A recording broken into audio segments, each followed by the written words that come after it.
Hey there, this time I'm doing a film review with The Matrix Reloaded, a sequel of the first Matrix.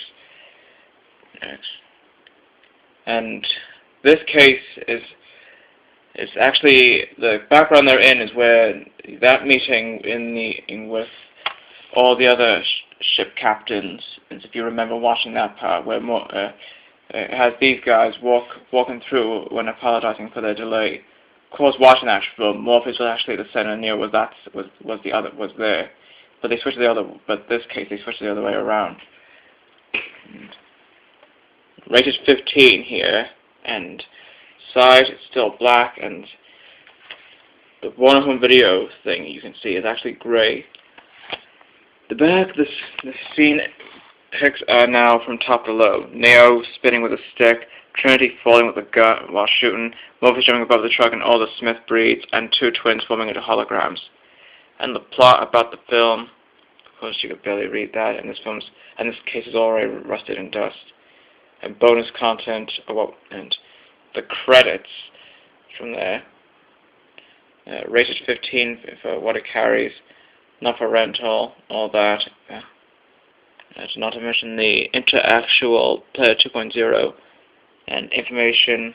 And this was released in 2003, back when Time Warner was called AOL Time Warner. This is the only film to do.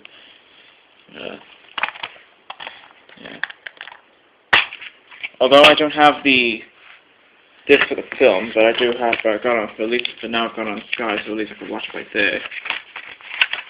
I'll record on my Sky Plus. I can watch it from there. This one we have scene selection charts. We now have a scene selection chart as a separate piece of paper with Neo flying and scenes from the film. This is the film disc. This is about the bonus disc. And this is actually a sneak peek for the third film, which we'll go over about later, where it says everything that has a beginning has an end. And thematrix.com, and merchandise buying the Matrix, like the twist rotating camera phone from Samsung, and all the cameras like a Ducam, the home theater sound speaker system, and a Hypervision digital display, and again the Samsung rotating camera phone V2000. This is the bonus feature disc with Smith, Niobe, the twins, and Persephone. The first disc has Neo, Morpheus, and Trinity on it. Of course, whatever happened to the first disc was lost, but at least I got the Matrix Reloaded recorded on Sky, so I could watch it there, and all the copyright details about it. Yes.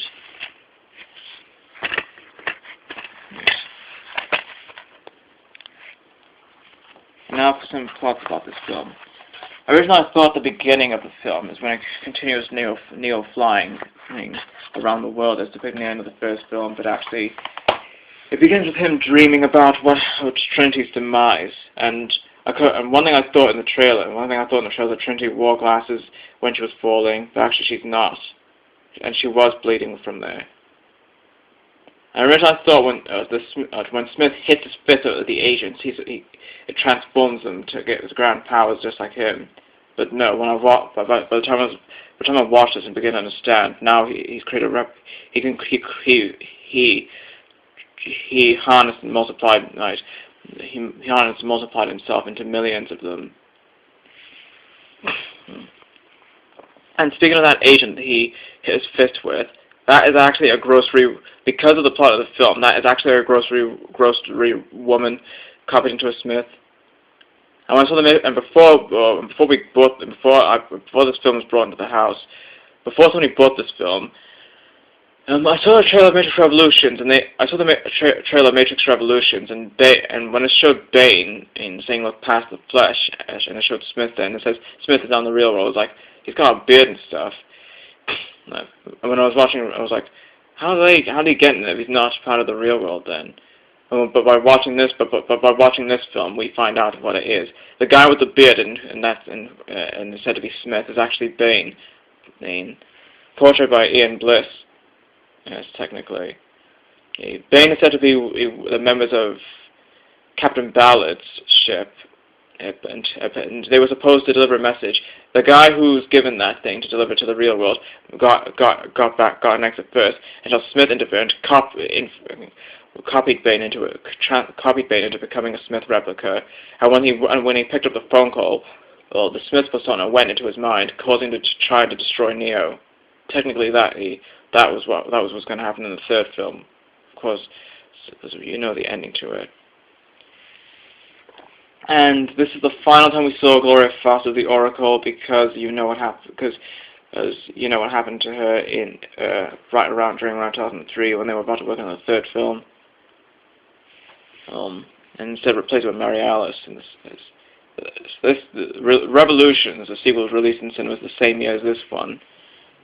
But in our country, direct-to-video had to come out. Direct-to-video to buy is actually around like April 2004.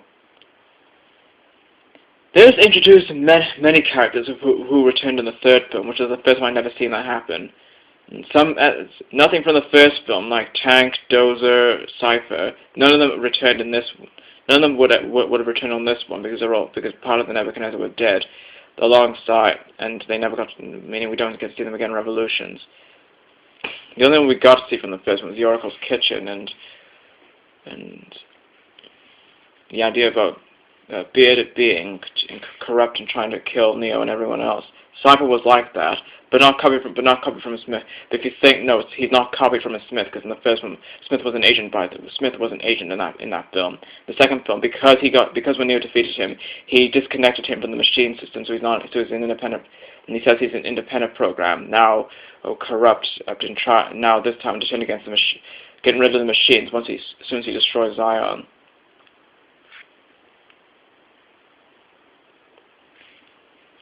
So and Bane is actually the only guy replicating into a Smith when in the third film he had to fight Neo in the Logos. But that's the other film to you, which we'll go about later. The Keymaker I originally thought was Seraph again during that car chase scene, but actually they're separate people. Seraph is a guy in a white coat. The Keymaker is more older Asian. The gog and the glasses are not sunshades that the Seraph is wearing. And originally I thought Seraph was just a cameo character, but actually he is a main character for the who's sworn to protect the Oracle. And when I saw the magazine pics where Persephone was kissing Neo, I was like, does that really happen in the film? And when I saw the direct-to-video trailer, when I saw the disc advertisement of Matrix Reloaded when it was coming out on disc, I was like when Persephone says she wants Neo to kiss her, I was like that's gonna happen in the film. Watching the film, yes, it did, but she did that as a payback of the cause and effect for the Merovingian. I realized the Merovingian is also another character introduced where he only showed up as cameos in the Chateau scene, and Persephone barely speaks most of the time. She remains a silent woman, but she does speak much when it comes to helping finding the Keymaker. And I never saw a gun that has like 4 firing holes the one that Persephone used to shoot a guy's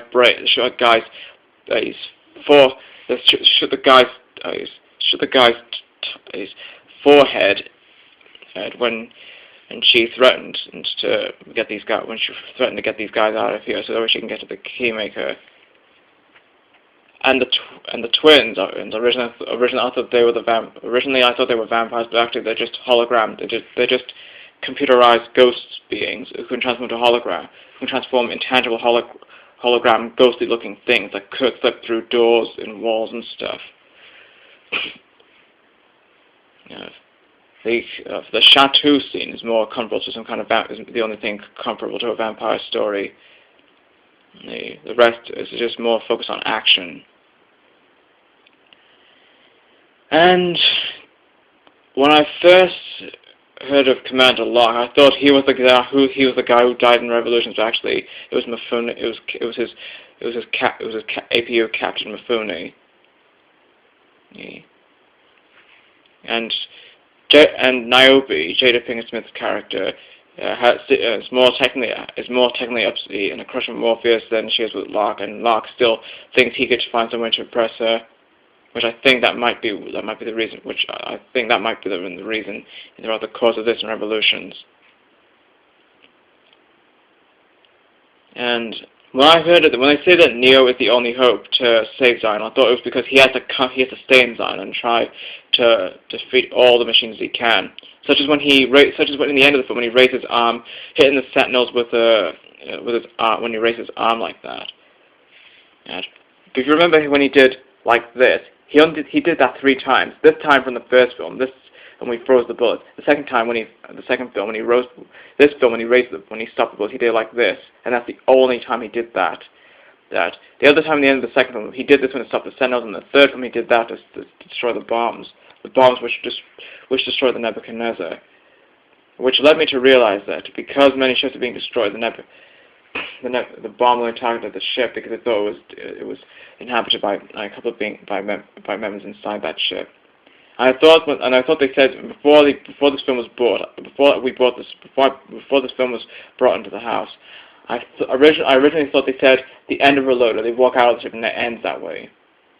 But then I realized there's more. Then I realized watching the film there's more to this, and there's still stuff going on, such as the counterattack sabotage situation.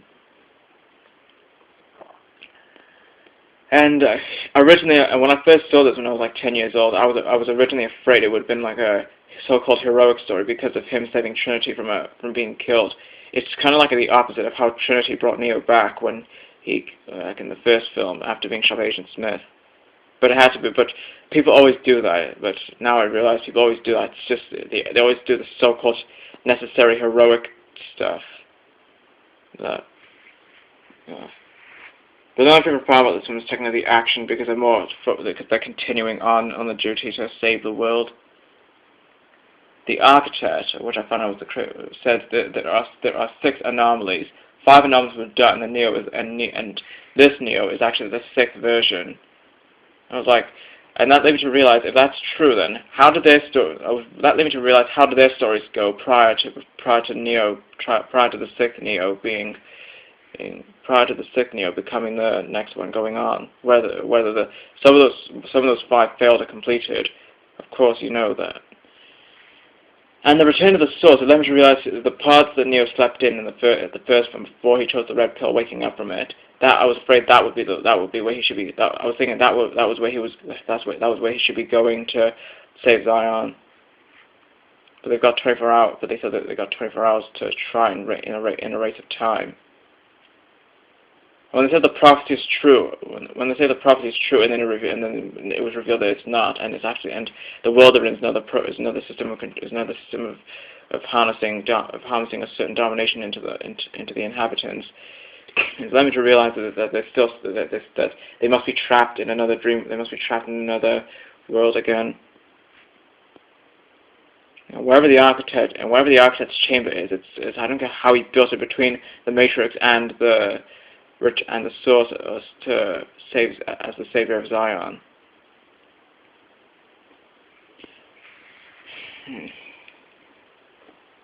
And the only favorite part about Smith is that now the only favorite part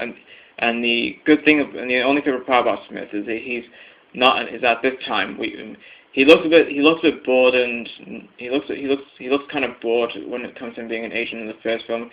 This one we got him this time not to be an agent anymore, and this time he's much more of his own persona, hoping to perish humanity and the machines once he blew up Zion. And one more thing was that now I know that why Link, played by Harold Perrineau Jr., was a current operator as well, because Tank was dead. Exactly how? I think in the first one, because he had that blood injury, because of the blast Cypher caused him in the first film. When the EMP rays hit the Sentinels, dismantling them down, the rays must have hit radiation into his blood, which then killed Tank. Then, and of course, replaced him with Link. Of course, Neo, Trinity, Morpheus, and Link are known as the considered current survivors of the Nebuchadnezzar. And while the rest of the captains and ships were dead, that's the Hammer and the Logos were the surviving members at the end of the film.